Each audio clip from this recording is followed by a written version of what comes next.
Okay, this next video is only going to mean something to a very small number of people. People that find themselves in a very specific situation.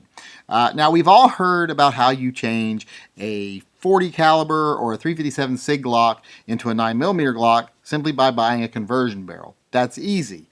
But sometimes you might find yourself in a situation where you need to turn a 9mm into a .40 or a .357 SIG, and that's a little more complicated.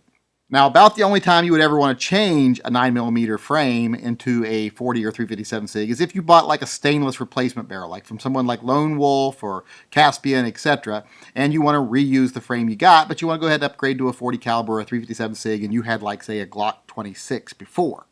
Now, I guess you could just go ahead and sell the old gun, buy a new gun, but then you would still end up in the same situation if you wanted to buy the stainless slide, because you'd end up with one slide you didn't need anymore, and you'd still have just one frame and two slides. So you might as well, in this case, go ahead and utilize the frame you had and convert it from a 9mm to a .40 or .357 SIG.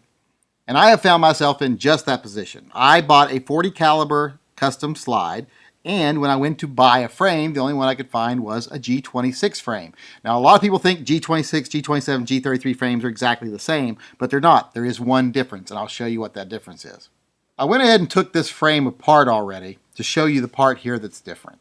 This is the ejector. The ejector, as you can see on this, is bent. It's got a little bend in it. It takes it more towards the center of the round. That's because this is for a 9mm. The round is narrower, so the little ejector has to bend in a little bit. If this was a .357 SIG or a .40, this ejector would be straight. It wouldn't have that bend in it. And so we're going to have to change this bent ejector, which is meant to be bent, it's not a mistake, to this one that isn't bent.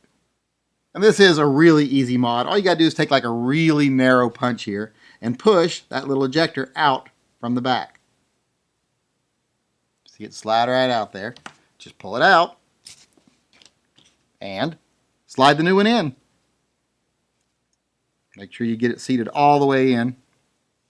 There's a little lip right there. It should line up all the way back into that little lip, so just make sure you get it pushed all the way in.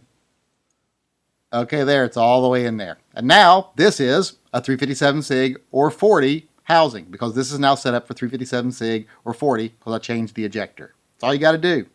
Then you just put this back in your frame, and now this is a G27 frame. This will no longer be a G26 frame. It's now a G27 or G33. And that's all you got to do, change that one little metal piece. That's a piece people don't have a cause to change a lot, so they don't think about it. But if you ever find yourself in the really unique situation of needing to convert a 9mm Glock to a .40 or a .357 SIG Glock, and you're going to buy the barrel and slide for the larger caliber, all you got to do to the frame is change that little ejector, and then you're set to go. So that's a real quick, easy thing to do. If you ever find yourself in a situation where you got to do it, most of you probably won't, but if you do, that's how you do it.